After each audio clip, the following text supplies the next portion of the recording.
SV Mohan Reddy ఆధ్వర్యంలో senior కార్యకర్త Santosh 11వ ward గడప గడప ప్రోగ్రాం విజయవంతంగా పూర్తయింది. ఇందులో ఇంతియాజ్ అలీఖాన్, శివకేశవ రెడ్డి, సాయిరాం తదితరులు పాల్గొన్నారు.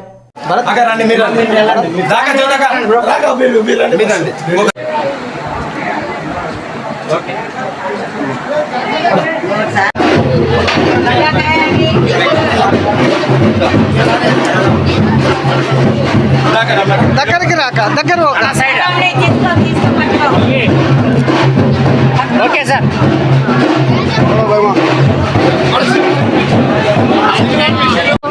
టీడీపీలోకి ఒక 25 సంవత్సరాల నుండి సేవా కార్యక్రమాలు చేపట్టినాను. కానీ నాకు ఏం ఫలితం లేదు. జగనన్న పార్టీలో వచ్చిన తర్వాత నాకు ఎన్నో అభివృద్ధి పనులు అవకాశం చేయించినాడు జగనన్న. నాకు ఆయన చేసిన అభివృద్ధి కార్యక్రమాలు నాకు బాగా నచ్చి ఈ పార్టీలోకి వచ్చినాను.